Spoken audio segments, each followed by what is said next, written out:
Hey, Hey Mara, how are you? good. How are you? Good.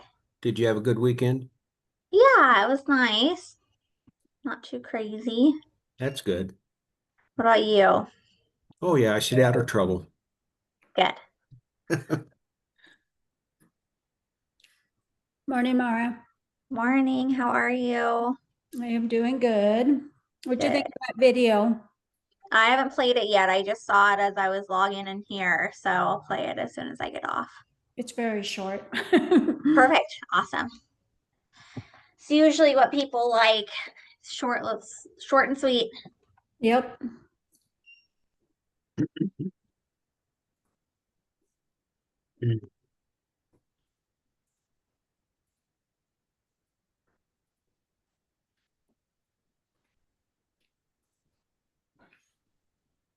So, Mara, I have a Yeah. question. On that condo, my client, she did a lot of voice messages, and you know how we're supposed to take all the texts and all of that and put it in? How do I do voice text? Don't worry about it. They're just looking to make sure you have any written communication saved for that 6 years. And so you can always do that upon request too. Obviously, with voice to text, it's more verbal communication than written communication by default because it doesn't like save it in the same way. Um, if there was anything you were like super concerned about, obviously you can reiterate in writing in the future, but or like give a explanation in like a Word document that you can save. But anything that you do have will be fine. They're not going to check it for like whether it was absolutely everything or not. Okay, thank you. Yes.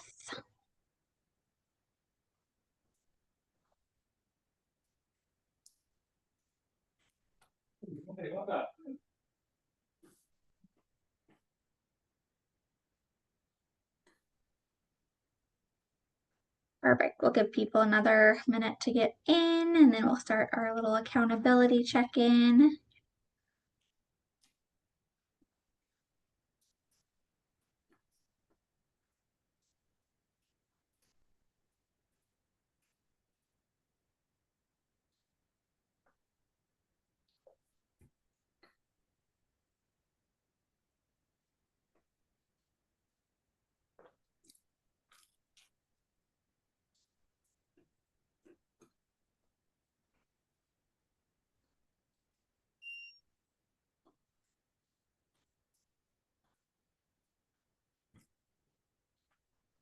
Hi, Mara.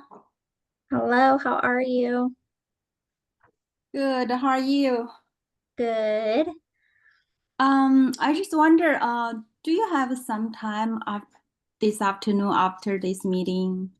Yeah, you Can can I give me a talk call. to you a little bit? Yeah, feel free to give me a call.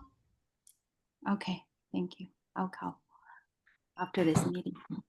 That's fine. Or shoot me a text, whatever works. Okay, thank you.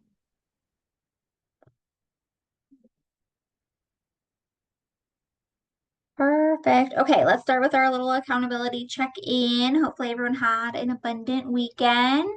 Lily, you want to get us started? I know I saw you were doing some open houses. Yeah, I had one open house on Saturday that went okay. I had one planned for Sunday, but it went pending on like Thursday, so didn't end up doing that one. But yeah, I met with Amy. I'm sure you know Amy at Western, so I'm gonna do a Mhm. mock quiz on Wednesday. So that'll be fun. Awesome. And Sherry? Hello. I had two open houses this weekend. Um, Nobody was ready to make an offer though, but and I door knocked on 25 doors per house. So Awesome. Good job. Zinnia?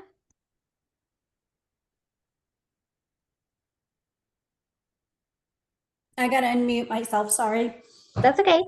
Um, I think things are going good. I'm kind of just reading through the Ignite book, and then I'm also on 47 days of the 66 days. And Awesome. And then I did the growth one with Crystal. Oh, okay, the jump start. And I've been doing, kind of trying to incorporate all that. And then I've been doing the Millionaires web, his Podcast.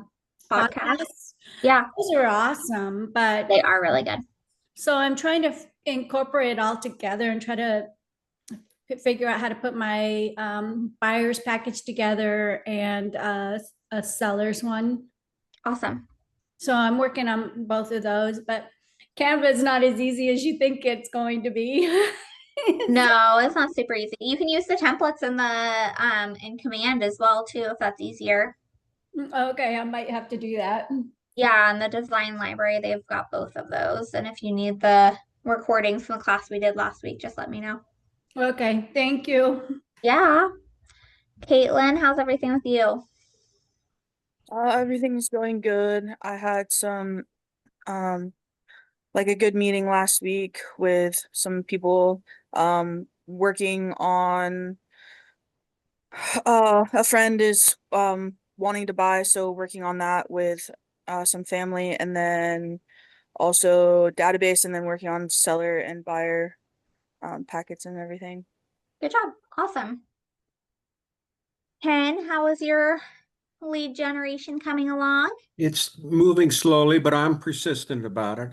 As you know, I got my 411 and my 135 into you, plus Yes. my 2026 plan, which was a big load off my mind.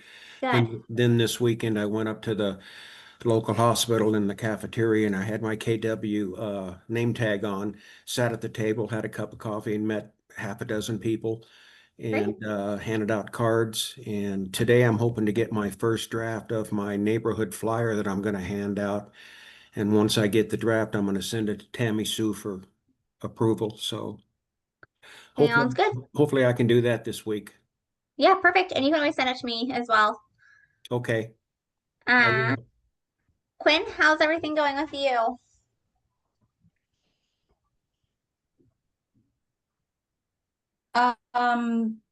Yeah, I'm good. I'm just thinking about I want to talk to you about that later. I have a friend, yeah, maybe they're trying to sell the house. Oh, great. So, Okay, good. some details. I want Perfect. to talk about that later with you. How come? Excellent. And lead generation besides that's going good? Yeah. Good. Babe Huff? Hi, Mara.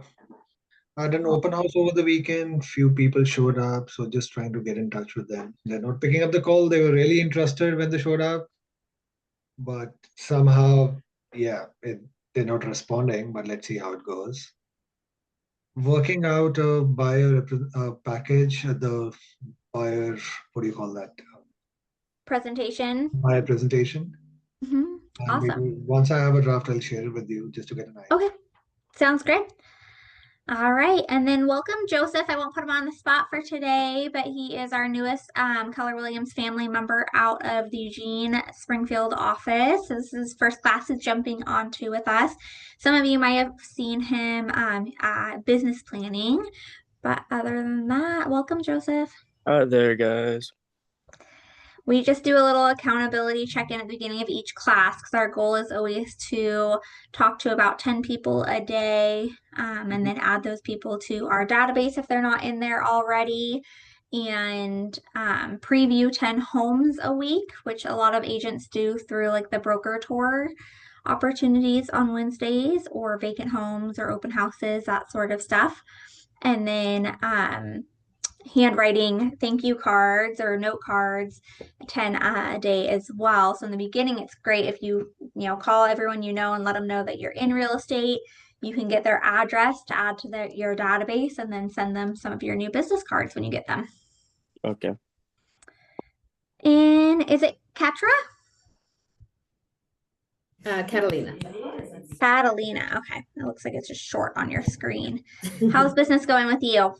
Good. I'm actually just an unlicensed transaction coordinator, so just signing up for some training classes and just trying to. Awesome. Listen. Perfect. Yeah.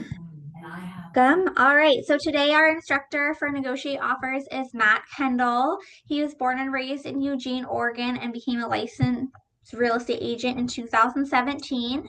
After working for Costco for over 13 years, he decided to become a full-time agent in 2018 and capped in his second year. He started my productivity coaching program, so I've known him since the very beginning.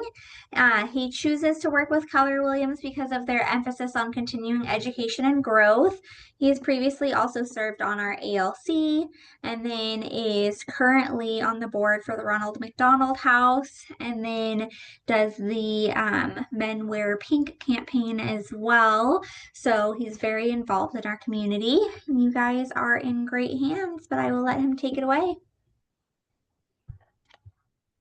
Thank you, Mara, for that excellent introduction. I appreciate it. Welcome. I put your All right, ding dong guys, well- sound on too in case someone comes in late. Oh, okay. I'll pay attention so that way we can make sure they're in the room. Okay, so guys, first off, just so we're all on the same page, I have a pretty big television on my screen or on my wall. So if I'm not looking at the camera, I'm looking at the material, okay? Just so we're knowing that I'm all focused with you guys today. So I have the book up on the screen. So you can see, are you guys seeing this too? The What is Negotiation? Anybody can chime in on this. You see this, what I'm showing you right here? Okay. Yeah. Okay, sweet. Okay, so what is negotiation, right? So in real estate, we're pretty much always negotiating all the time, buy side or sell side, right? So the two sort of pillars here on this first page is your clients, obviously sell side throughout the process, right? You're negotiating to get the listing, right? You're negotiating to tell them what the price should be. You're negotiating, how to have conversations with buyer's agents that call you, right? Like, and you work your way all through the process, right? Same thing with buyers, right? It's like, hey, you write an offer and you get it accepted, and now you have to talk to the buyers who are extremely concerned about a little tiny nail hole in the kitchen, right, where they hung a picture. Like, that doesn't matter. Let's move on. Negotiation. That's not a big deal. Oh, there's a toilet that is like flooding the downstairs. Yes, we probably should have that addressed, right? Like, that you're always kind of negotiating, right? And and a big piece of this too. Also, hey guys, just so you know, chime in at any point. I'm totally happy to answer any questions if I'm going too quick or whatever.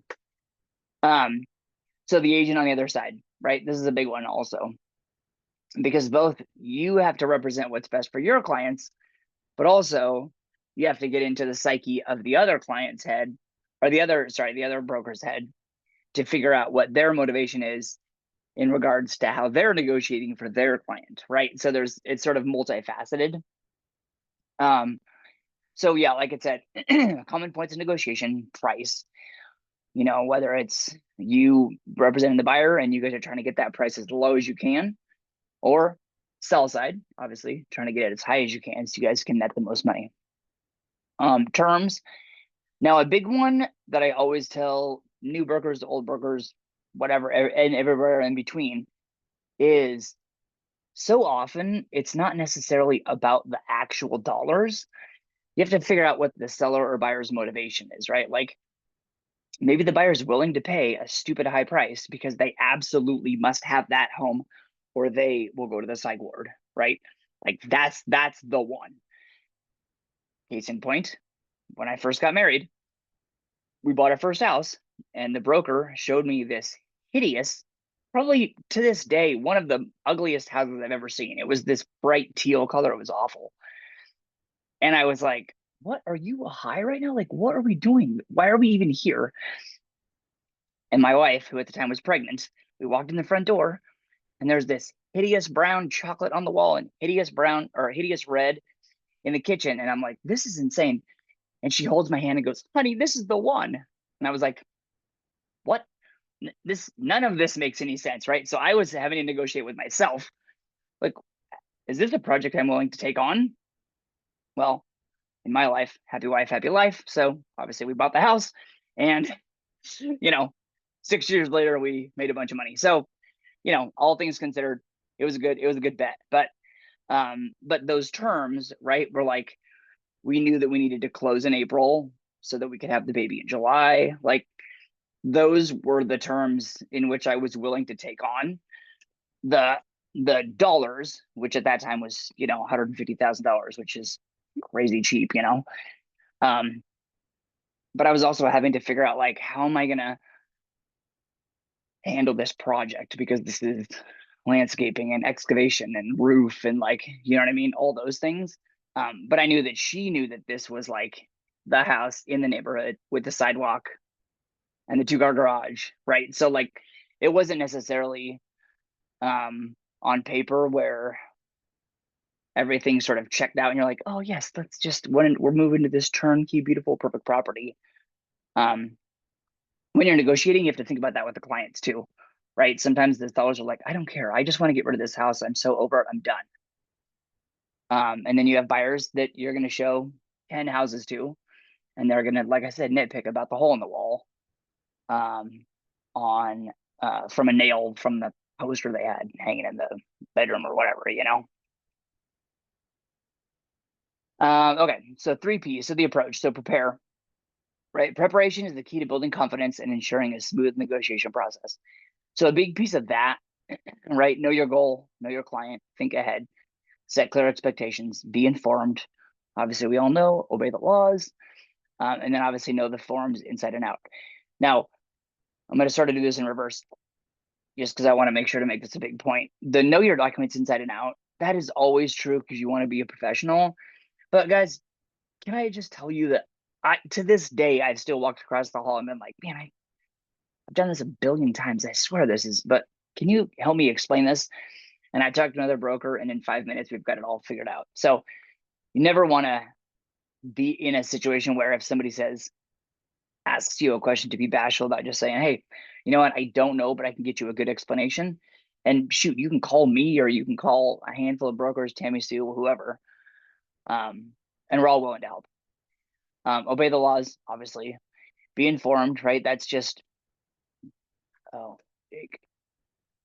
be informed. Obviously, that's a big part of that is going to be just understanding the trends, the marketplace, all that stuff in regards to real estate and the numbers.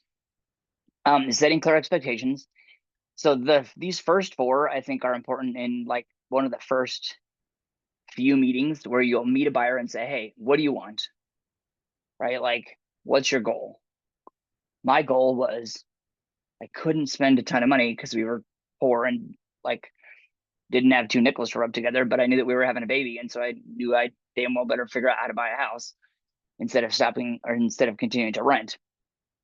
And so I was much more motivated about a timeline and money than I was condition, right? Because I knew the 2 things that I could control was how much money we could spend and how dirty was I going to get fixing the things that potentially could be broken. And the rest of that, you know, we'll figure out.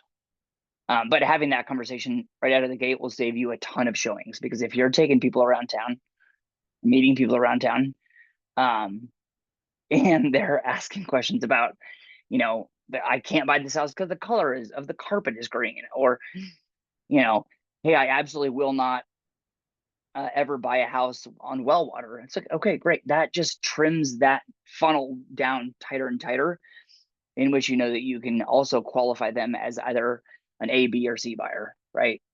Same with sellers, right? What's your motivation? Do you have to? I'm having a conversation right now with a seller that I know that the number that they want, like, it is rock solid. They will not go below that number. And it's a little tricky to find comps to back that number up, right? And I understand that there is probably some level of emotion involved due to the repairs and the updates that they've done. So I'm navigating sort of the reality of where the marketplace is and the timeline in which how motivated are they to move, right? Okay, number 2, present. Move into the negotiation process by presenting the offer. So in this case, obviously, either the offer is a physical offer in which you're writing it from the buyer side, and that would be, you know, figuring out what the seller's motivation is so that you can make sure and present an offer in which would be accepted based on what they're looking for, right? You call the broker, say, hey, what's the motivation? Say, hey, Ken, you're a seller. What's the deal? Do they just want money? Okay, great. We can throw a Brinks truck at them. Oh, are they super concerned about like closing in for me? So this just happened last year when I knew that when I closed on our house, I needed 60 days rent back because I needed to be able to live in that house while we closed on the next property, right? To get my son into school. So for me, money would have been the more money, the better. But ultimately I knew that my non-negotiable was I had to have at least 60 days because we were going to be homeless, and either I'm living in my RV or we found a property and we can close. So figuring out what that is and making that call to the other broker can save you a ton of time in writing offers and getting it accepted. And then position, right? Move both parties closer until you have full agreement. So hold on, before I go to that one, let's see. I think I just might have jumped ahead a little bit. Yeah, I did. Sorry, guys. Okay, let's do this scenario. Oh, that's hilarious. 155,000. That's what I paid for my first house. Okay. So let's play this out. You're representing a single buyer. Your client is renting her present property. Like any first-time buyer, she's looking to you to guide her through the process. The asking price for the home is that she really likes is 175. The house appears to have evidence of a roof leak, and is listed as is, and is correctly priced. Your client would like to keep her payments as low as possible, obviously, since she has quite a number of student loans to pay off. Got it. She wants to run an offer at 155. There was quite a bit of activity on the listing. 20,000 under ask. Okay, somebody chime in. What would be a good clarifying question to ask the client? Why she wants to offer 20,000 under ask?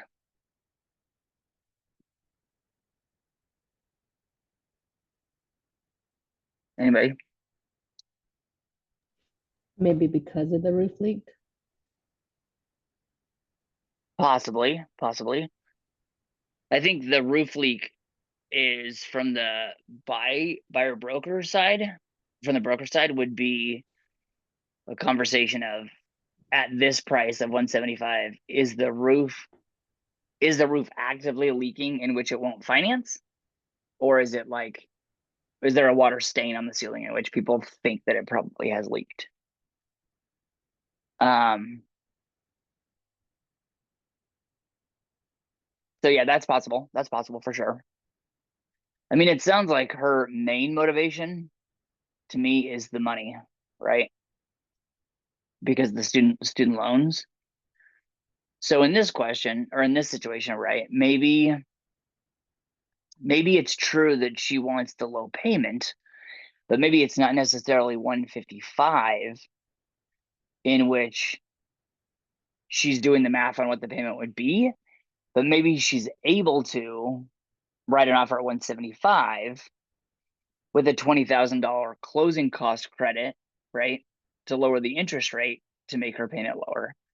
So maybe it's not that she, and this is true, I mean, I'm gonna be honest, a lot of times with buyers is they look at the dollars and say, oh my gosh, that's outside the budget, or hey, that's a perfect house, right? And it's like, well, hold on, there's other factors. How do we, yes, I want to write the offer for you, obviously, but the fiduciary part of me says, let's look at the property taxes, right? Let's see what's sort of coming down the line, right?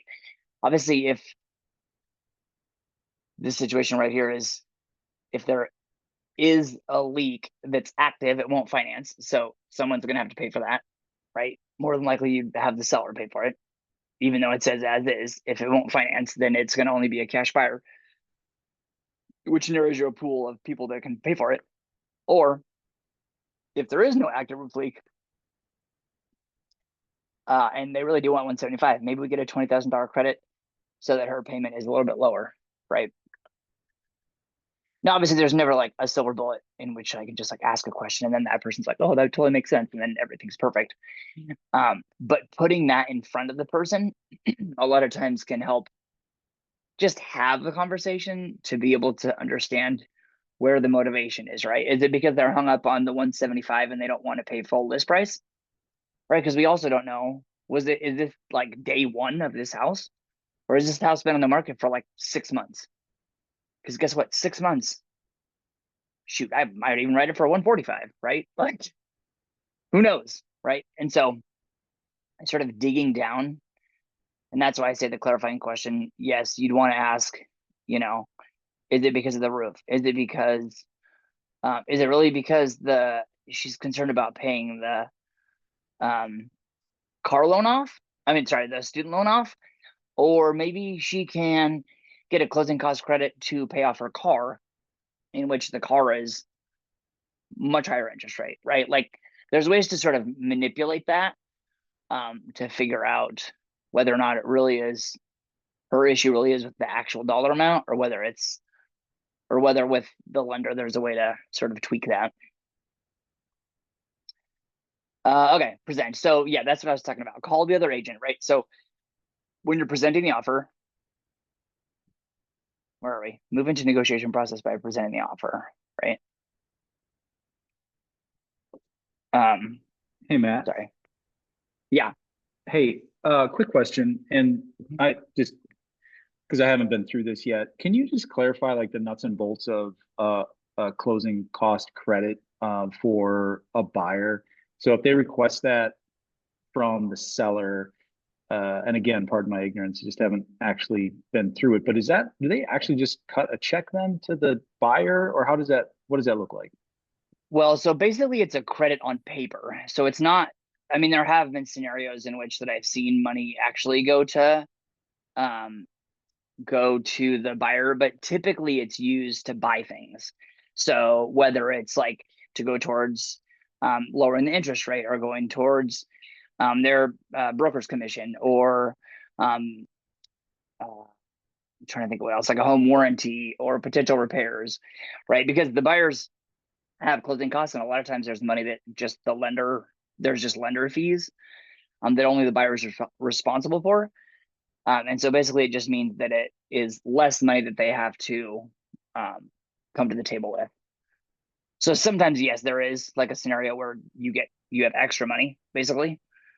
Like if your total amount of closing costs is 10 grand and you ask for 11, then yeah, sometimes there's actually cash that can come back. Now, the other thing is typically I will see the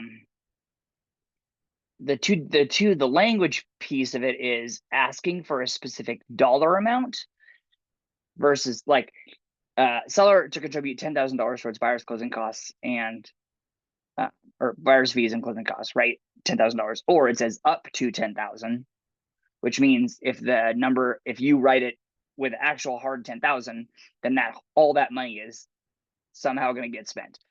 If it's up to 10,000, right, and all it is literally up to, that means if the total closing cost is $9,400, then the seller is only going to contribute $9,400. So most of the time, it's not necessarily to actually give you money cash back. It's just that you have to put less money in, so you get to keep more of your own money for your down payment. Does that make sense? Did I answer that sort of? Okay. Yep, absolutely. Thank you. Yeah. Okay, so when you're presenting, so call the other agent, right? And this just always, like I always call the other broker and I just say, hey, what's the motivation? Right now, first, again, like I take into consideration days on market, neighborhood. For me, I generally do a little bit of a deeper dive. I try to figure out the demographic of the seller, look them up on Facebook, look them up on Instagram, figure out how long they've lived there. Are they old enough to have grandkids? Like, is this more of an emotional sale? Did the husband pass away and the wife's like a widower or a widow? Like, what's the position of the seller in which I can then fulfill whatever real estate goals they're trying to accomplish, right? And a lot of times, I would say most of the time, you can hear nonverbal cues where a buyer or where broker, you'll call a broker and then there'll be like longer pauses or, you know, well, and you can kind of, you know, you obviously no one's gonna ever say, well, it's listed at 500, but they'll definitely take 475, right? But they're gonna give you sort of different phrases like they're pretty motivated. They're looking to close a little sooner, so that, you know, these are motivation things, or it's like, hey, they are looking to downsize. They own the house cash, or they own the house outright. They have, you know, there's no grandkids or kids involved. They're looking to just retire, right? That might be a little slower motivation because there's a huge gap. It's not like me last year where I was like, I need to hurry up and get this offer accepted because my kid I literally need to get him into school. Like, we actually closed on the property 3 days before school started. Like, it was that tight, right? So when I called, I was like, hey, what's the motivation? And she's like, well, you know, it's a divorce situation. And for me, obviously I don't like anyone to get divorced, but I was like, okay, well, there's clearly motivation. They're done with each other. They want to get this thing sold so they can cut bait and, you know, go their separate ways. Right. And a lot of times, same thing. I just said, hey, what's their motivation? Right. And you just keep quiet and you just wait. You just wait to listen. Because a lot of times, me included, sometimes you can kind of overtalk a situation out, right? And potentially that puts you in a position in which you might divulge information about your client's level of motivation, right? It's like anytime you take a buyer to a house and there's cameras, quiet, no talking. You don't show a smile, you don't get excited, because all those things, right? All those things are motivators, right? In which it's pretty easy when you see it on video when someone's like, oh my God, I love this house. It's amazing. It's the perfect one. You're like, wow, well, looks like we're having to give up anything because they're going to bend over backwards to get this offer accepted. Yeah, stay calm, focus on the customer's needs, right? And give your best offer the chance, or give your offer the best chance. Position. Okay, so acknowledge and affirm common ground. So, you know, for me, when I call, I say, hey, you know what? Obviously, we all know money's important, right? I'd love to bring the Brinks truck and back up to your driveway today. Said, but, right? So I can affirm, I understand money is a huge motivator to a lot of people, but, right? Like, what beyond that is more important to them? Is it money? It really is money? Oh, it really, like, literally they have to get that number? Are they really short on equity and they have to get that number because they're literally going to be upside down? Okay, well, that's a different thing than just trying to, like, have more money to go to Fiji. So those are two different motivational points. Right, ask what and how questions. So how long are they willing to let it sit on the market? Right, what is their motivation? Knowing what that positioning is a process, right? So obviously you have to feel it out, and if the buyer really desperately wants that house and that's definitely going to be the only one they're going to buy, then, you know, understanding that they need to make sure that if they really do want it, that they're going to have to understand how the process works. And if the seller is not willing to give up something, then that's their come to Jesus moment, right? Where they say, okay, well, or you say, okay, well, if you guys really want this house and this is the one, then you're going to have to belly up to the bar and really bring that money, because they're not looking to drop the price anytime soon. And then, of course, know when to walk away, right? I mean, you just never know. You just never know what a buyer is going to think versus what maybe a realtor, the practical understanding of the process. But at the same time, I mean, I do this with sellers all the time. I go, hey, you know what? Here's the deal. I'm going to give you these contracts. I'm not going to have you sign it today. That's fine. I'm not super concerned. I said, but I would like you to sleep on it tonight. Think about it. Have a conversation. If you want to get this listing going, then let's go. Sign it tomorrow morning. We'll get this thing going. And same with the buyers. Now, you know, 2021, 22, I would say, oh my God, we need to write this offer in the next hour because there's going to be 4 others. Now it's a different scenario where, either, if it's a couple, it's either they both love it, they both hate it, or one loves it and one hates it. And I say, okay, now that we've seen it, right? Before we write the offer, go home, have a conversation, sleep on it, wake up in the morning. And if you guys are both super jazzed about it, then let's go. If you're not, then walk away. We don't have to write the offer. It's totally fine. I'd much rather not write the offer on the wrong house and then wait a minute and be able to let you rethink and retool and say, okay, this is actually the one that we really want in a couple of weeks or whatever, right? Okay. Also, like I said, does anybody have any thoughts on that or questions?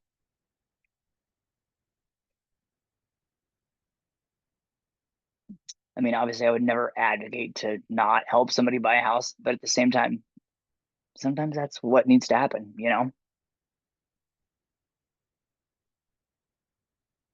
Okay, let's see. Choose a partner. All right, who wants to be my partner? Here's a scenario. Let's do the scenario, and if somebody doesn't volunteer, I'm just gonna pick one of you. The property has 4 bedrooms, 3.5 bath, okay, and is listed at $350, okay? In a well-established neighborhood, the house requires new carpeting throughout the first floor and a garage door opener.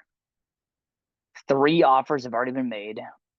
Ooh, but all well below the asking price. Ooh, okay. Now, let me just paint this picture for you also. It requires new carpeting, which means it has carpeting. So for financing purposes, that's fine. It's just ugly. And a new garage door opener, which is $45 at overhead. Okay. 3 offers have been made. So they're not getting $350, but our offer is going to be one of the, or is going to be the 4th offer. Buyer's agent role. Okay, your buyers are making an offer at $340 for the house. They have been pre-approved. Okay, good. Buyers like to close in the shortest amount of time possible as they're moving from out of state and need a home for their family since they're leaving their appliances in their current home. Buyers would also like all the appliances to be included. So we're 10 grand under and they want the appliances, okay? Your sellers have raised their family in the house. So this is the emotional piece, right? Are selling and have many friends and family in the area. Since their children are now grown, they no longer need the amount of space and their current home provides and have purchased a home in Florida. They would like to give all their appliances to their daughter, who has just gone through a divorce. Oof, more emotions. Okay. They will not be moving until they have sold their current house. And although they would like to get to Florida as soon as possible, they are ready to stand their ground regarding price. Okay, who wants to jump in and which role do you want to be? I'll let y'all choose. I'll represent the single buyer. Okay. All right, how do you get your offer accepted? Or I guess what's your pitch to me to get it to get it accepted? You're Okay, 10 grand under and you want the appliances. And I want the appliances. Okay, can I have a minute to think about it? Yeah.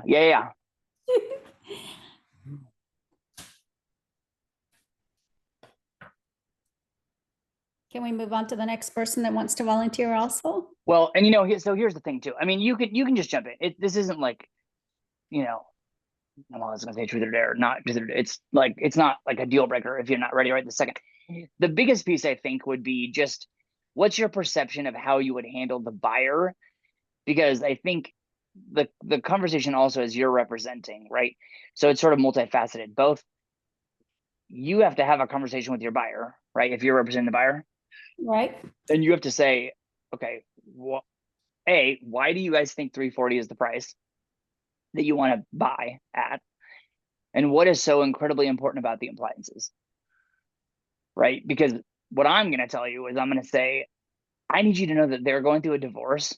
I mean, sorry, that their daughter's going through a divorce, and like emotionally, it's a deal breaker. They will not give up the appliances. And the reason they're not going to give up the appliances mainly is because of the fact that we don't have to, because of the fact that there's 3 other offers.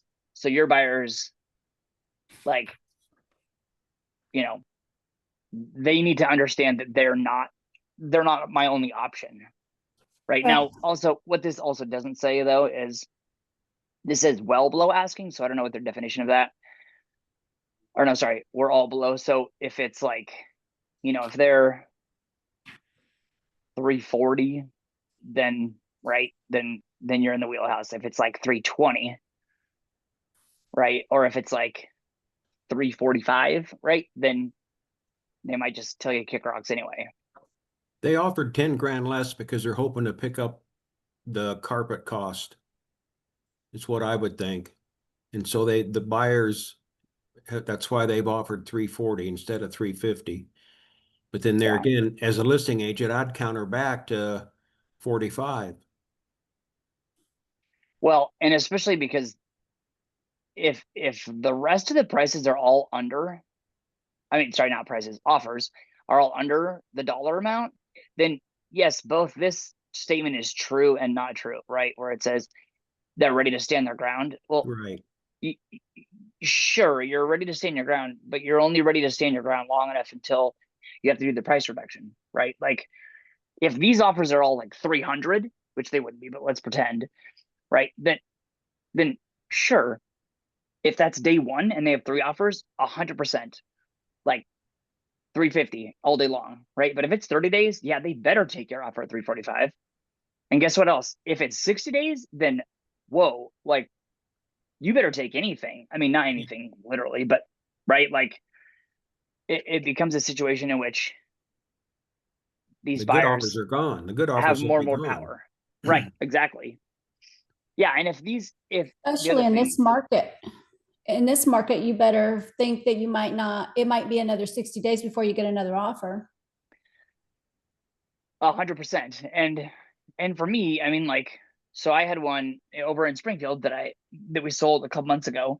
And one of the things that we had talked about was like, if this doesn't go through, right, in negotiations for repairs, I said, if they walk, right, we're enough days on market now that we're gonna have to do a price reduction. So either we give consideration towards closing costs or do the repairs or whatever that piece of the concern is, or we tell them to kick rocks and then we go back on market and then we drop it 20 grand. So 1 in the hand, 2 in the bush, right? Like, why don't we take the one that we have that's good, right? Or better than potential of going back on market. Now, yes, there's always the option of like going back on market and then some rich California buyer comes up and just makes it rain, but you can't build a business on that, right? So in this scenario, yeah, you would say, okay, well, and this would be the other question that I ask, and I know that you can't really, like, no listing agent's going to say, well, the other offers were 340, Ken's offer at 345, and so-and-so's offer at 347, right? They're not going to tell you that, but they could say it was just below asking, it was substantially below asking, it was at asking, but they had a considerable amount of closing cost credit, right? Like, there are ways to sort of, I wouldn't say manipulate your words because that sounds negative, but ways in which you can get around being specific, in which you can still convey the sort of landscape of how the offers came in, right? But as a matter of fact, will they even pass on that information? From what we know, ideally, they'll just tell you that how many number of offers that you got. But well, the seller could tell you. I mean, this listing agent could tell you. Yeah. I mean, so here's the other thing too, is it is all subjective, right? Because sometimes you'll have a seller that wants zero information to be relayed. And most of the time I tell a seller, I'm like, hey, I'm not going to tell them the numbers, but I'm going to motivate them to either write the offer or to come in where we want. And that motivation is going to be, I'm not going to lie. I'm not going to say, hey, oh yeah, we have 3 offers and they're all amazing. Well, they're not amazing. I'm not going to tell you that, but I'm going to tell you that if you're at 340, those other 3 offers are right in the same wheelhouse. So you're going to have to do something to separate yourself, right? You're going to have to do something to make your offer stand out, right? So nobody, I mean, I shouldn't say nobody because that's broad statement, but most of the time you wouldn't tell somebody actual hard numbers because then you're giving away all of your negotiating power, right? Because even like, Ken, if you write it for 345 and I'm like, perfect, great, it's sold, let's accept your offer. And then we get into negotiation for repairs, right? Then you're like, oh, well, excellent. I already knew that they were willing to negotiate that $5,000 down. What else can I get, right? And Yeah. so then you would be sort of giving it all up. And so you want to make sure that it's, you know, that you're a strong negotiator, but also that you figure out why, right? And this is a hard scenario because it's emotional, right? And so if for whatever reason, if mom's dryer, this is a dumb scenario, but if mom's dryer was a gift from dad on their 20th wedding anniversary and the daughter, you know, whatever, this is totally fictional, but if the daughter loves that dryer and wants to then carry on the care of that piece of machinery, then there's no dollar amount that's going to make any sense, right? And so in this scenario, you just say, hey, if you're so concerned and your only checkbox is that you need a washer and dryer, great, then ask for a closing cost credit, right? Ask for them to be able to buy the rate down, or not buy the rate, but go towards your lender fees, right? And if the lender fees are 10 grand and you get to save 10 grand, then you can go and buy some fancy new ones. I mean, this shouldn't be a piece in which a deal killer, right? And in this scenario, it might be a deal killer because genuinely daughter like is going through, you know, I've never been divorced, but trauma, right? Like whatever that situation looks like. And so for her to have that one piece of stability, they might actually not sell it to you because of that, right? Now, that would sort of be irrational, but it's possible. And so you have to sort of go into that with that potential expectation. That way, you know, if the broker says, yeah, like it really is a non-negotiable because that's really what they want, right? Like I knew that when we sold our house, I left the washer and dryer. And so I was like, cool, well, I'm going to make sure and obviously ask for the next washer and dryer. But at the same time, I was like, if I get closing cost credit, don't just buy a new one. I don't care, right? That it's more for me. I was like, I didn't want to have to like remove the washer and dryer and then go and install new ones. That just sounds like a lot of work for me. So I knew that I was this side. I was like, it's just a convenience, right? It had zero emotional attachment to me like these guys. So, and they were fine with it because whatever, they're getting divorced. So they wanted to just be done with the deal anyway. Okay, good. Okay, so negotiation tips. So like, as always, right, be professional. You know, understand that, yes, most of the time they're not going to be able to give you, you know, all of the information, but getting creative with your words and being able to kind of dance around it to be able to still get what your buyers or sellers want. While at the same time, you know, I mean, this is the KW way, right? Win-win or no deal, which, you know, is sort of cliche to say, but it really is true, right? Where both ethically and professionally, we want it to be a win. We don't want either party to be like, oh man, I'm so mad about this. We sold the house and it was a bad experience, but it is what it is. We're moving on, right? Because that's not good for the professional or profession. It's not good for you as the broker. And it just sours them all the way around. So you want to leave, you know, positivity out in the world. Keep your goal in mind. Obviously, right? Your job is the fiduciary. To represent your buyers or sellers to their highest capacity, whatever they're looking for, right? And again, also, I mean, the big piece too, the be professional part is obviously in the state of Oregon. Also, we're technically allowed to do dual agency, right? So you could both represent the buyer and the seller at the same time.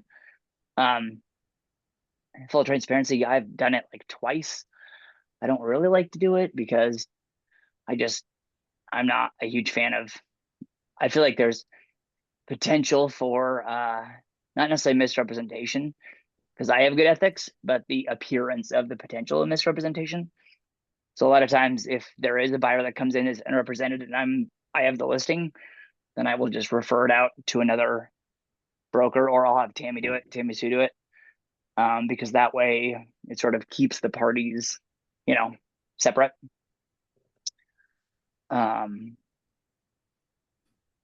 Pay attention to communication and tone. I think that's a big one. In both getting what you want and then also recognizing that like there's a whole slew of brokers out there that I've had conversations with that have not been great. And then I will use their name in conversation with other brokers at every other brokerage. And they're like, oh, that was a nightmare. I know that person. And I'm like, ooh, well, hopefully I'm not that person out there in the world, because, right, like the way that they communicate and the tone that they use is just brash, or it's just, it's not looking to do the win-win or no deal. So, yeah, continue to refer to your client's motivation when speaking with them, right? So reaffirming like, hey, do you really desperately need to be on city water? Or is it that you want to be in this part of the city, right? Like, would a piece of property that is on an acre probably be on city water? Well, I mean, sure, more than likely, if it's like rural Springfield or, Outriver Road, then there's a chance that it's going to be on a well. Just that's how it is, right? And so making sure that you're always like reaffirming that, so that you're having that conversation, so that if they do see something, right, whenever I do a buyer search, I'll make it super broad and I'll actually put the price a little bit higher than where they want to be. Because as they give me feedback from the search results, they'll say either, oh my gosh, we really love that one, but it's a little pricey. Okay, good. So now I know what you're looking for, right? Or then I'll drop the price and they're like, oh gosh, there's nothing out there. And then I go, okay, well, is it what you want is your motivation, or is it the price? Because are you going to get a raise in the next 6 months? Is it just because that number in your head sounds better, or can you bump it up $200 a month, right? Because maybe $200 gets you that house, right? Or maybe it's county versus city. Maybe city property taxes are twice what county are. Well, there's your $200, right? Or there's your $400 in some scenarios. Same thing. Oh yeah. So don't reveal too much. Obviously, right? We don't want to. I just had one, and super great buyer, first time home buyer, and I was representing the listing, and there was cameras all over the house, and they would like come by the cameras and like wave. Oh my gosh, we're so excited to move in next week, or in 30 days or whatever. And they like came by multiple times. It was a vacant house, thank God, because this had been way weirder. But they would come by and they're like, oh my gosh, it's so amazing. We love the house. And so, when I was talking to the seller, I said, here's the thing. That shows a lot of motivation, which is great. We love that you're motivated. We love that you want to buy the house. But having the conversation from the broker's perspective to the buyer originally and say, hey, look, we don't want to reveal too much, right? We don't want to show them whether you're literally over the moon. Like, let's get through the inspection period. Let's sort of like slowly work our way up to it. And then when the keys get handed off, then yes, let's pop bottles of champagne and have a great time. But until then, right, like we have to sort of take the necessary steps. And it's my job, representing you guys as the buyers, so that we take those steps in slow increments. We don't just jump to the finish line, because we just crossed the starting line, right? So when the buyer's agent calls and you call as the buyer's agent and say, what's the motivation for the seller, right? And then you just kind of pause, sit back, and just let them go for it. A lot of times listing agents will just tell you a lot. Not in a bad way. They're not going to reveal all their cards either, but they're going to definitely give you some bits of information in which you can go back to the buyer and come up with a creative way to write the offer. Yeah, keep your client's motivation close to your chest, right? Don't go in front of the camera and tell how much they desperately love the back patio because it's amazing, right? Let's have that conversation in the street. And then don't be attached to the outcome, right? You're the fiduciary, right? The buyers are going to be attached to the outcome no matter what, right? Because they're going to be like, oh my gosh, they've already got keys in their brain and they're already figuring out what to put on the wall. Same with sellers. Sellers like, oh, I already got that $200,000 check in the bank, and I'm already like planning my trip to Fiji or whatever, Jamaica. And so yes, we want you to be excited about it, but be cautiously excited as you get to those steps, because ultimately, right, being attached to the outcome means that until we're through the negotiation period, right, they can still walk out. Even past the inspection period, right, they can still literally, they just lose their earnest money, but they can walk away. So until that ink is literally dry, like I have one right now that we're about to go back on market, and we're supposed to close this Friday, and they terminated on Friday. Oh, right? Like, so like don't being attached to the outcome. In my brain, I was like, I'm getting paid next Monday. This is all going to be great. And then Wednesday, Thursday last week, we hit some tumultuous times, right? And so we had to try and figure out how to get out of it. And the buyers ultimately just said, hey, you know what? We can't do it. We have too many concerns. We're willing to walk away. And so now I have to go back to the seller and say, well, we're going to go back on market and fix a few things and figure out how to kickstart this thing. So what did you tell your seller when you tell them you have to go back on the market? What do How I do you tell them? present it? Yeah. I How do mean, you present they it pretty so much- that they don't, I mean, they pretty much already know, but I mean, ultimately it's just a conversation of like, I'm going to do the same things as before. We're going to put it all over social. Like, I mean, my goal is to sort of make sure that they don't get too deep in the weeds of like, and not necessarily what was me, but, the concern about like, now what do we do? It's like, hey, all the stuff that we've had to go through and negotiate up to this point, even though we didn't get the deal, we now ultimately have a home inspection. We have the sewer, like we know so much more information in which now when I represent the house to the public, right? Like we're in a not necessarily a better position because it's going to be days on market. We're probably going to end up canceling the listing and then, let it sit for 30 days and then put it back on just so we can start like brand new and fresh. Also because it's vacant. So it's not like it'll be, it's like nobody lives there where they have to upset their life. But saying, hey, it's still going to sell, still a cool house. Now we know all the nuts and bolts. Now we know way more than I knew before. Right. And so just making sure that they emotionally are still motivated. I know that they're motivated to sell because it was mom and dad who passed away. So, I mean, they got to sell the house, right? Like they're going to sell it one way or the other. And just to sort of reignite that fire to know that, so that they know that I'm also motivated. Because I wanted it to close. I mean, it's our job, right? Is we help folks buy and sell houses. So, yeah, I'm pretty matter of fact about it. I'm like, well, that sucks. Did I want to sell it? 100 billion%. Did we? We did not. Those are the facts. It's unfortunate. The truth is, it still will sell, right? It's not like it's a teardown. We just need to refocus on the people that came through the open houses, all the people that have commented on my social media. I'm going to reach out to other brokers that have been through on Broker Tour. I'm going to push it back out there and we're going to get another offer. So just making sure that I have a plan when I have that conversation, right? Because I think if you sort of follow them into the weeds and be like, oh no, right? Because it is a negotiation also, right? I have to negotiate with them to make sure that they don't get depressed about the fact that we couldn't sell the house, right? And so my tactics are going to be, I'm going to show the positives.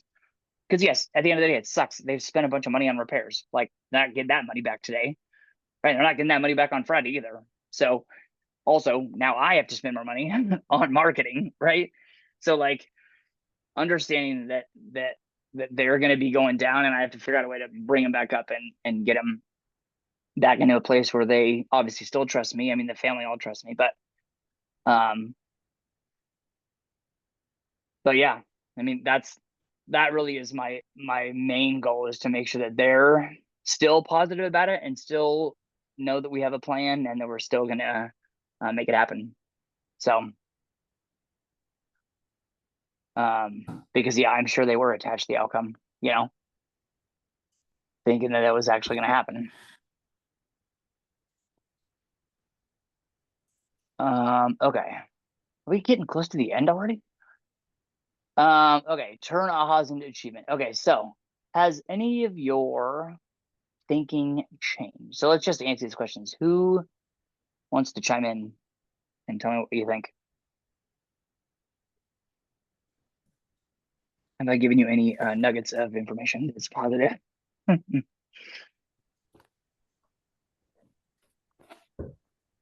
I don't think change. go ahead. I'm sorry. No, go ahead. I don't think you've changed my mind on, but I think you've sharpened it or made me think differently about certain things or look at it from a different direction. That's good. I think that there's a lot of like linear processes where like there's like a flow chart, right? Like one thing happens and then you react, and then the next thing and the next thing and the next thing. And so I think figuring out not that it necessarily has to change, but I think it's just sort of expanding each time that there's a question asked, right? Or a Exactly. concern by the buyer, or a question about from the seller. It's like, I mean, it's that price thing, right? Where it's like, I've done this a bunch of times, and even I've had brokers on the other side who I go, are they willing to have a closing cost credit? And they're like, oh, well, yeah, that's a consideration. And I'm like, oh my God, yes, that's what you should know this at the beginning, because that literally can change the price of the house, right? Like if you can knock somebody from a 6.8% to a 6.4, that could be like $200 or $300 depending on the price of the house, right? And so not that you have to just think about one thing, it's trying to sort of adjust your thinking about all the things that are around it, right? So that's good. It's good. Or let's see what else. And don't let it overwhelm you. Take one issue at a time, resolve it, and move to the next one. Yeah. And I think, I mean, one of the big things too is just being able to pivot, right? The house that we that's listed, right? There's a wood burning stove downstairs, and it was not certified. And I knew that. I was pretty sure. I was like 99% sure it wasn't certified because it had been down there forever and we didn't have a tag for it. So the buyer's agent was like, oh, we're gonna have to pay for that, like, kind of freaking out. And I was like, hold on, hit the brakes, everything's fine. So I got a big truck, this is what we'll do. I gotta go down there. I will go down there. Now, this is not necessarily the case for all brokers, but the concern of like, oh my gosh, what are we gonna do about this? And I said, look, this is super easy. I'll go down there, I'll back the truck up, seller and I will lift that sucker and put it in my truck. I'll take it down to Schnitzer Steel, I'll crush it, I'll get a receipt. Everybody's good to go, right? And it was like, I didn't give up any money. Actually made money. I made like $20 on the metal, right? But like I solved the problem that was literally just my time. I mean, not everybody has a 3/4 ton truck, but like my time and effort to get that thing in there and to drive it around town solved a problem in which both it would not have financed from the buyer side, and the seller didn't have the capability to do it and didn't really want to pay to have it done, right? So like the thought process is, again, not that everybody is even capable of this necessarily, but just thinking about like, when those kind of issues happen, what's the practical, let's knock one thing on the repair addendum at a time, right? We don't need to be overwhelmed with the 9 things that they offered. Like you said, right, Ken, like start at number 1. Okay, they need to get that stove out. Okay, what do we do? Slow and steady, right? What's the next thing? Okay, it needs to be crushed. Great, I've got a truck. Problem solved. Check, check. Let's go to the next thing, right? And systematically go down it. And sometimes I had a house that we listed last year, a couple years ago, and the inspector called out outlet plates, the plate for the plug, you know, and it wasn't screwed in all the way. And he said it was loose, and so they need to be replaced. That literally showed up on the repair addendum. And I was like, I told the seller, I go, do you have a screwdriver? Do you have a flathead screwdriver? You take 10 minutes and tighten 4 of them. He's like, yes. And I go, problem solved, right? Like, but when you look at a list, there was like 11 things on that list. And she's like, oh my God, we have 11 things we have to do. And I go, hold on, right? Slow and steady. We're going to negotiate all this stuff out. Is it they want 20 grand worth of closing costs? Well, that's different than screwing on a faceplate, right? So sort of going through those things and being able to calmly convey that information, I think makes brokers so much more effective. And also great, because then I can then go back to then those brokers can come back to the other side and have a conversation where they also understand that. Where they say, hey, you know what, I don't know why you're asking for the faceplate, but I totally get it. You ask for 20 things, you hope for 10 and you walk away with if you don't get 2, right? Like, that's a negotiation piece, right? So being able to go through those things is, super important. Let's see. What do you feel differently about? What was meaningful? How will your behaviors be different going today? What actions will you take? Oh, you know what I never showed you? Hold on. So here's a good one in negotiation. Sorry, guys, I totally forgot about this. That I use. It is a multiple offer worksheet for negotiations, okay? Okay, can you see this? The 123 Main Street? Yes. Okay. So what's super great about this is in negotiations, when we get multiple offers, I mean, one offer doesn't necessarily, I mean, I still put it on there, but this has been super helpful. And I got this like 3 or 4 years ago when the market was crazy hot. And we had, a bunch of offers at the same time. So like literally I put the buyer name, agent name, offer expiration, right? And I share this. So anytime that I have a listing, I create a new one of these and then I share it with the sellers, right? So the sellers, at any point, you can wake up at 2 o'clock in the morning, panicked, and go, oh my gosh, what was that offer? Honey, last night, I can't remember. Hold on, Matt's got the thing, boom, boom, boom, boom, pop it up, and you know immediately what the numbers are, right? So I can show earnest money, seller concessions, right? This is my commission. This is the buy side commission. Now, obviously, this changes based on what the listing is and what the buyer's agent writes.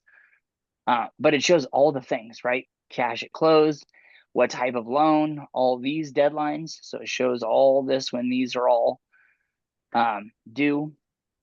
Are they asking for a home warranty? Does the buyer have a house to sell? Like, so when you have all these things, right? 705, right? And let's say, usually I do, this is adding up, let's see, it adds up, I forget what it adds up, 14, 15. So it adds up seller concession. I don't know, it adds up a couple things on there. And then this number at the bottom is, and I just picked this random number, like if you have a $700,000 house and you owe 256,000, right, you're gonna net 448. So the nice thing is, for negotiation purposes, even whatever this number is, if it's like 800,000, right? And then I know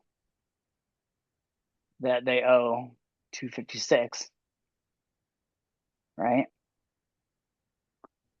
Then they actually will net 543, right? And so each one of these, as I go down the line, you can show the seller, hey, at the end of the day, outside of the other variables, which is, maybe it's a cash loan, or maybe it's a cash sale, right? That means no appraisal. That means pretty much after inspection period, you're clear to close pretty quick. Is it a VA loan? It's going to be a little, and it's going to be a different type of loan. Is it conventional with $300,000 down? That's also different. Is it VA or is it FHA? And they're going to need closing costs because they don't have any money, right? Like all those things make this super easy to be able to just scroll to the bottom and go, Ken, you're going to make $450,000. And you're like, great, Matt. Oh, wait, hold on. Maybe we should take this offer. You get $550. Huh, even better. Good job, buddy. Thanks. Right? You don't have to know all the nuances, or they don't. I mean, depending on their personality type, maybe they care about all that. But at the end of the day, at least you're able to show them that piece right there. So sort of little stuff like that, right? Like outside of the actual negotiating of the actual deal, it's little tools like this that I've just been able to find super helpful. And they have another version of this,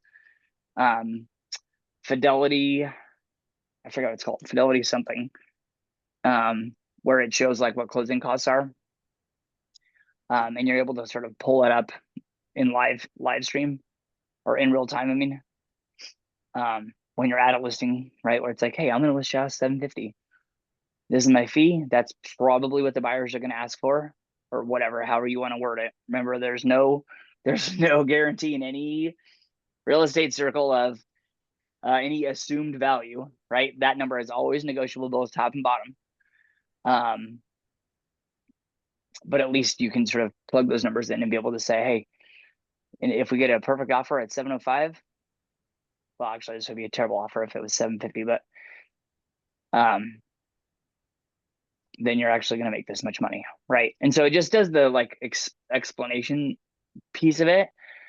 You can just show them the numbers, right? And it's right there in front of them. So Do you have in there how much they owe on it too? like, do I know when I go to a listing? Yeah, if you're the listing agent, do you put in the what they owe still on it? Yeah, I put that up here. Oh, okay. So whatever their number is, I mean, as long as it's ballpark. I mean, these numbers aren't like guaranteed. On the Fidelity app, I know that it can pull how much you owe. I'm also, I think I pay, I don't remember how much it is. I don't know, $25 a month or something. For homes.com, and I can also do that. I can actually look up a property address or look up a property and then show what their mortgage is. So I know like I can look at my own house and say, oh, Matt Kendall owes, XYZ dollars, and my interest rate was 6 point whatever, right? So usually I'll do that before the listing appointment, just so that I can kind of get a knowledge in my brain of like, okay, they've got about this much equity, give or take, if it's been updated to the month, but or if I don't, if I can't, if it's like a rural property that maybe they don't owe anything, or maybe they have a like a personal loan, maybe they like borrowed money from somebody and they owe money that's not necessarily like part of that public record, then yeah, I just ask, because I want to make sure that they understand too, is that when I'm plugging these numbers in, they're as close as possible. This actually doesn't have the title closing fees, because depending on the title person, I mean, not title person, the title company that you go with, they're a little bit different. And then also depending on the time of year, depends on how much property taxes, right? Like, so you might get a credit or you might owe, depending on what time of the year the offer is written. I mean, the offer is accepted. So this is usually just a ballpark. At least it's mainly for conversation purposes, so that they understand that I understand the process to get them through. And they sort of have an idea of kind of where they're going to be at.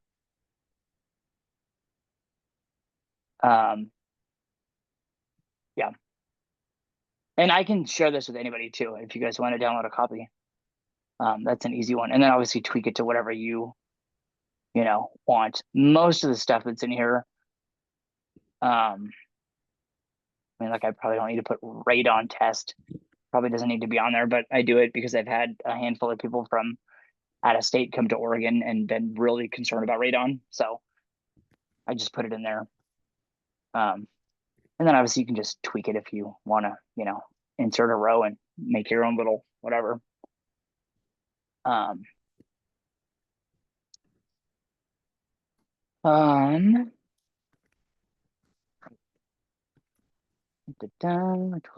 System.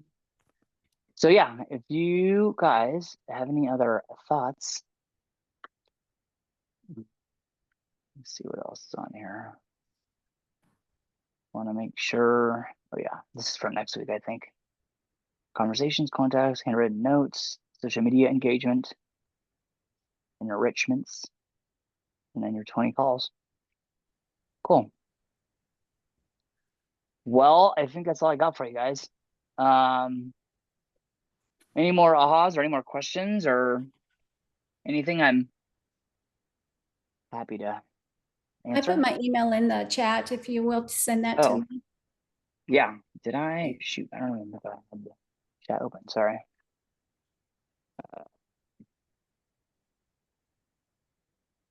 Oh yeah. Okay, I see it now. Perfect. Yeah, I can send you a copy. I'll share it with you. Thanks for the presentation, Matt. Yeah. If nothing yeah, else, absolutely. I think that calculator can also help us learn the process a little bit too. How our Of thinking, this? kind of train my thinking. Yeah. Yeah, I mean, I think a big piece of this too, for me also has just been the reminder to ask the question, right? It's like, when does the offer expire, right? Like some of these are just basic pieces of information, but you know, sometimes you'll get seller concession, right? Where I think understanding that is separate, right? If somebody asks for them to, if somebody comes in at 0.25 or 2.5% or 2.5% commission for the buy side, right? And that's what they're asking for, but then they also want $25,000 in closing cost credit, right? Like, why do they want that? And it's so easy to be able to just literally go step by step and put it in there. That way it's both a good reminder to do that math, right? To have that math be part of the equation. And then also to be able to explain to the seller the differences, right? If you have two of the identical same offers and one has 10 grand worth of closing costs, well, that's like 10 grand, right? Like now it's not exactly 10 grand because your commission is based off of the gross, not off the net, right? So like it's a little bit different, but again, having that formula in there, no matter what that number is, when it goes down to the bottom, then you can very easily see it, understand it, and explain it, which is good if you're new or you've done this 1,000 times, you know? So. And is that shareable with your client so that maybe they can kind of refer to it? I do. So I share it. So what I do also is every listing that I have, I create a Google Calendar. So for me, because the statement, if it's not on your calendar, it doesn't exist, is so true. I actually have this class on my calendar today 3 times. One to make sure to block it off, one's for my wife, and then one is for KW, the actual invite. Because I want to make sure not to miss it, right? And so for me, my best example always was I woke up in the middle of the night one time, right when I was brand new, and I was certain, and this is like 1:30 in the morning, that the earnest that I had lost my clients the earnest money. Like I woke up and I was like, oh crap, $7,000 that I'm gonna have to come up with or figure out a way to, like, you know, lawyer my way out of, because I'm an idiot. And yesterday the inspection deadline ended, and I woke up and I freaked out and I looked at my contract. Like I literally like went to the other side of the house, got my laptop out, like I was like scared, you know, and I looked and I was like, oh my God, it's totally fine.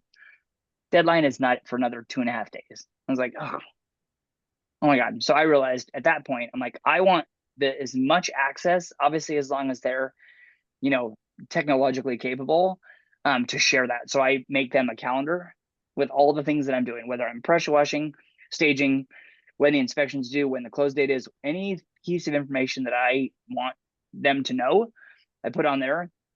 And then this is also shareable. So in the middle of the night, if I did it once, I'm certain somebody that I've helped has done the same thing. So I always just put it up there. That way at 1 o'clock in the morning, they can pop their phone up and go, oh my gosh, you know, what's the thing that we agreed to? Oh, we agreed to that offer because we're going to make $448,000. Okay, great. Everything's good. I didn't So just on- dream that we're only going to, you know, sell for 300. So on that calendar, do you just send them the calendar notices through Google, or do you actually create a calendar for it? No, I have like, I don't know, probably 20 some calendars on my actual calendar. I create their own. So like on my listing, on my I actually do it for buyers too, but I'll show you. Like I literally have, I'll show you this. So for today, right? You'll see this. Right. So I guess I have it on here. Oh yeah, I do have it on here 3 times. Right. See, I So do like, sometimes too, because they don't like when the front desk puts stuff in there, they don't put notices in it. Oh my gosh, and I've missed so Yeah. many things just because there's no notices. Drives me crazy.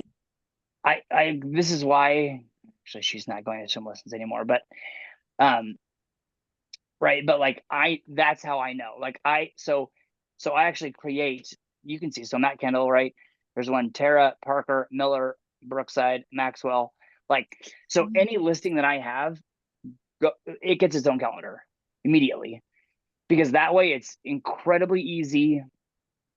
There's not like, oh, I forgot to change, you know, the leadership board meeting to whatever. Like I know that one is specifically for Matt Kendall Real Estate.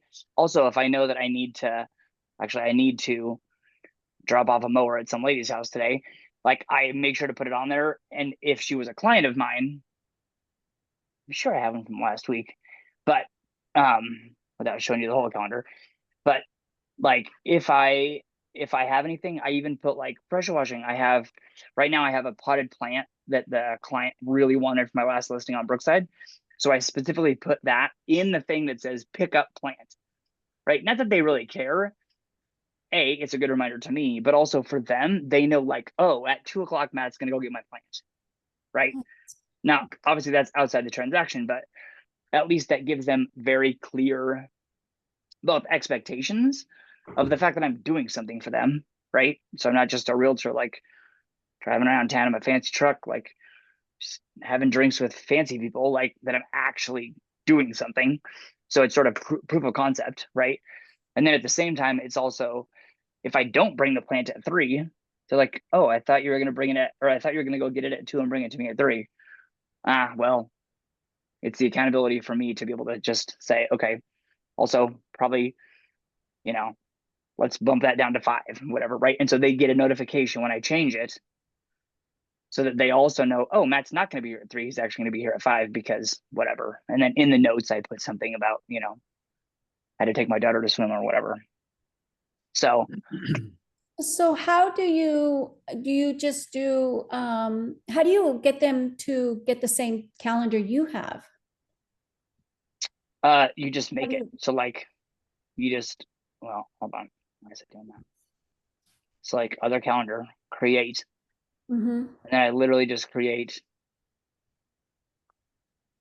right? Create the calendar. Right. And then,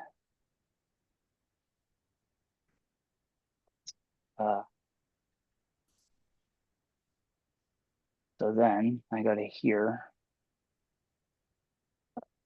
Hold on, sorry. Oh, guests. Okay, that's not right. Where's the thing where you can add people?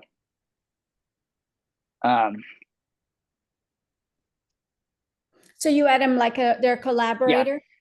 Yeah, which I don't know why I can't, all of a sudden I'm like drawing a blank on where that is.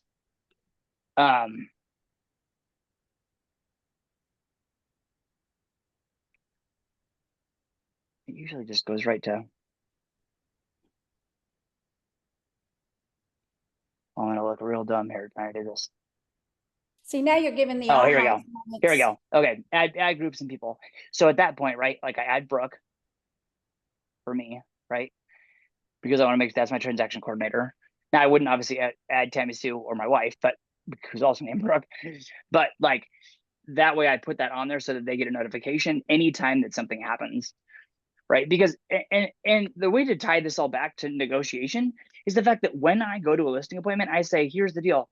Not only are you involved in every facet of this transaction, if something happens, not only for notifications on the lockbox when somebody opens or on the app when somebody requests a showing time, if I'm going to be at your house, or if we have a conversation about something that I promised to do, you will literally and visually, physically like see that happen, right?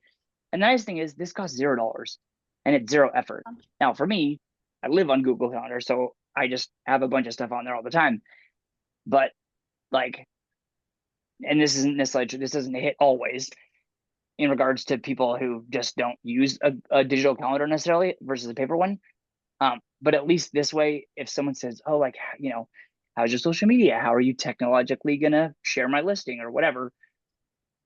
Then I say, well, we can start off with the technology that I'm literally using every day that I'm gonna integrate you into, right? And for buyers, I make these, which is super great because I will then show them when the showings are, and I can create a drive pattern, right? Like I can show them when we need to be to the next place.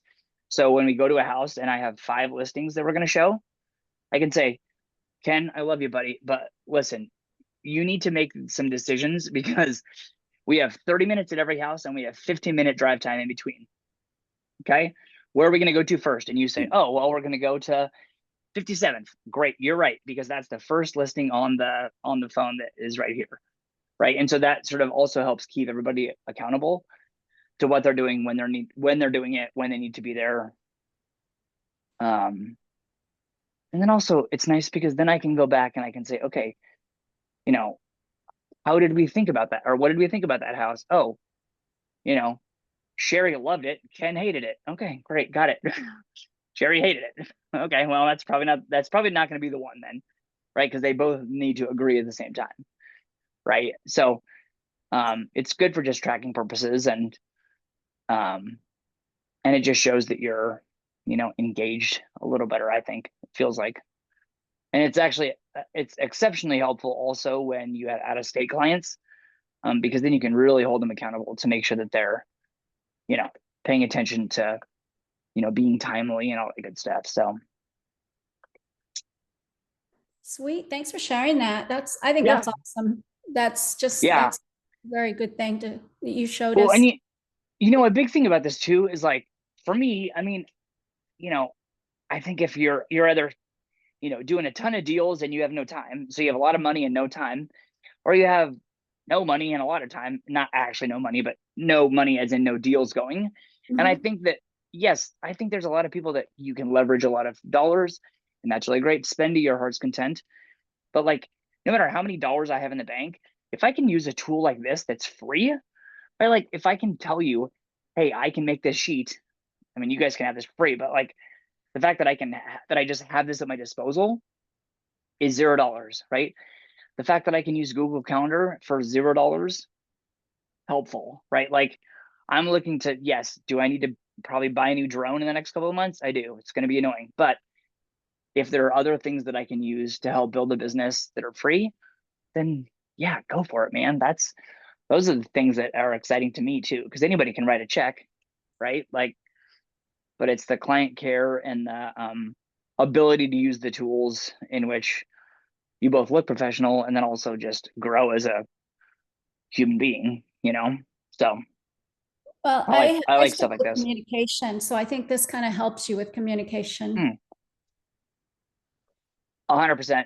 I think it's just that I'll never forget that feeling, just like waking up in like a cold sweat and being like, I don't have $7,000 I can give away. And I'm pretty sure they're not going to sue me actually, but like they could, and they would be justified because I didn't tell them. And then I was like, oh no, I'm totally fine. I just had a bad dream. It was a bad dream. It's all fine, you know? So the fact that like after that, when I started doing this, I mean, yeah, I think sometimes it's a little cumbersome because, you know, depending on how many deals you have going, you can have quite a few calendars going at once. But I think it's great just because as soon as you close the deal, then you remove you delete the calendar and you're back in business. So I was gonna ask, do you put it in with your messages or you just delete it? I just delete it. I mean, yeah, I just delete it because most of the time that's like between, it's not like a communication log where like we're having communication. It's more of like for tracking purposes. So that way somebody says, oh, we're supposed to close on Friday. Oh, we're supposed to close on Friday because that's what the calendar says, right? So, I mean, obviously, at the end of the day, they're both trusting me to put it in there, but also I tell them, I say, hey, I'm putting all this digital, but it still is on you to read the contract.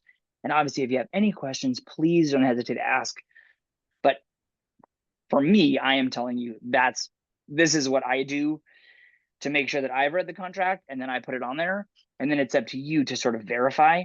But also, if you're having to verify that I put in the contact or that I put in the information correctly into the calendar, then there's probably a level of trust that we don't have, because if you can't trust me to put it on the calendar, right, then how are you going to trust me to negotiate the offer, right? Or to negotiate the contract. So, and then again, for me, I have Brooke, my transaction coordinator, also just puts eyeballs on it, and she gives a synopsis of all the deadlines also. But a lot of times those get lost in emails, not actually lost, but people sort of get a full inbox. And so if they have sort of something like this, that's a hub that someone can say, oh, cool, let me just check the calendar, boom. And also, most people don't have 9 calendars going like I do, right? Where like my wife's got one, my kids have got one, Ronald McDonald House has one, then we're paying like, college athletes, NFL, like not everybody has all of that action happening at the same time.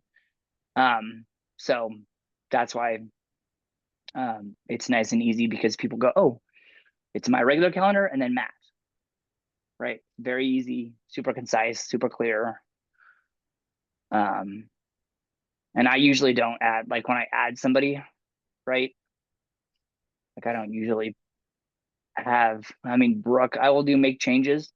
But a lot of times I'll just have somebody say, see the details, right? So that way, like they're not going, oh, I thought it was Thursday. It's like, well, you don't change it. I'm putting it in correctly. And then if you have a question, then we can have a conversation about it. So that way, you don't wake up and you're like, did you change it? And like, oh, I thought it was on Wednesday. It's like, no, why did you change the count? Like, right? Like I'm in control of that piece. So it's more of like a read only, not necessarily engaging, in which they can change things. And you can add a couple, right, on there? You can add Oh, more. I've had a dozen people on there. Okay. Actually, yeah, that's kind of cool, because you could add in blending and all of them at the same time too. Yeah. I mean, I like to generally do just like, for me, it's transaction coordinator and then the actual parties responsible, because a lot of times I'll put stuff on there like pressure washing, or, like the last one. So Brookside was, I needed to disassemble some furniture for myself, excuse me, for staging stuff. So I knew that I needed to be up there. So I said, hey, I make sure to grab the bottle of wine, because I always give a bottle of wine from the Ronald McDonald House, or on behalf of the Ronald McDonald House. And so, I put each one of those little things there, and the lender really doesn't need to like get a notification every time that I, tell them that I'm gonna like be, filling up the watering, the blueberry bush in the backyard. Like they don't need to know that. But I do want the seller to know that, because I want them to know that action is happening, right? That I'm just sitting around, doing whatever I want. That I'm actually taking action. And really, I mean, that's the thing too. It's both a tool in which can be helpful for like my sort of ADD brain, and also a tool in which you can say, hey, there is a level of transparency that I have in my business, that if you have any questions about what I'm doing, now they don't get my whole calendar, right? They only get the things that I want them to see. But it shows like, oh my gosh, Matt's going to be pressure washing on Monday, and then he's, staging on Wednesday, and he's going to do some landscaping on Thursday. And like, right, like they sort of see all those things. And then that way they, like I said, they just know that I'm doing something for them. Very good. So, yeah, cool. Does it give you, do you set it up to where, like if you, has reminders to you? You can. I mean, I don't know that I do.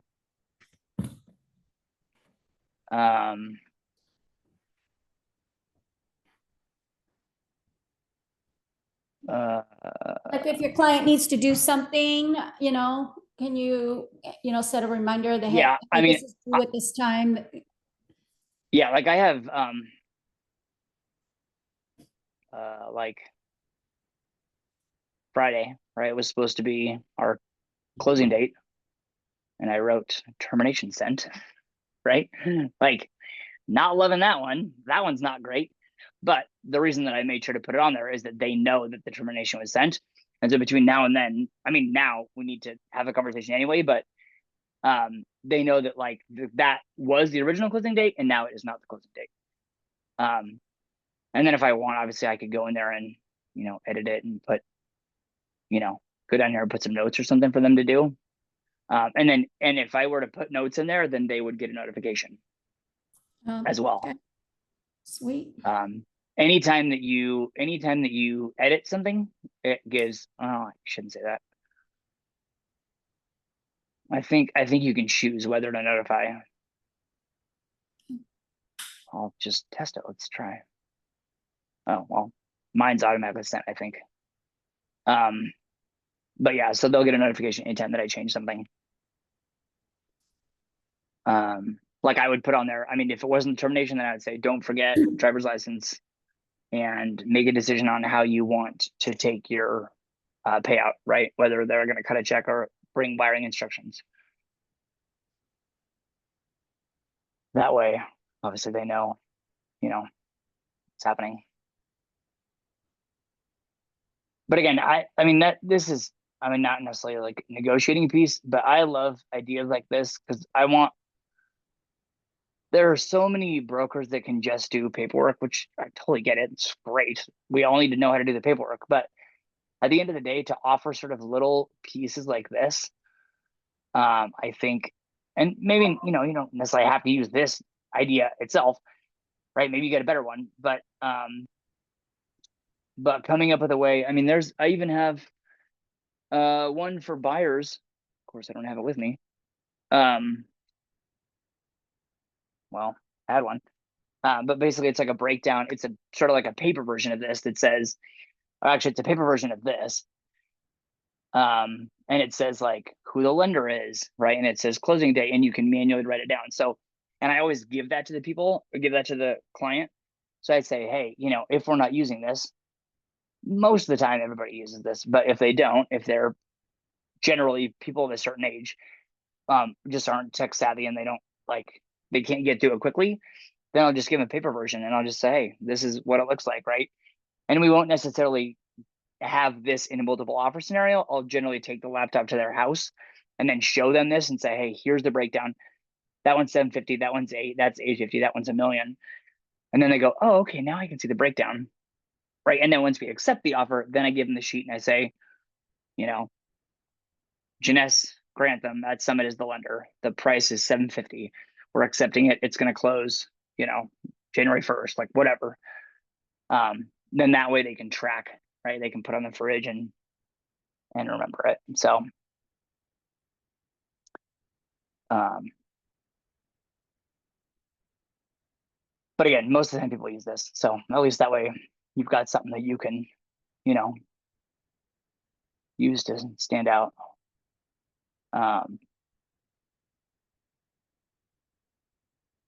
So yeah, cool. All right, guys. Well, if that's all, I appreciate your time today. Thank you so much.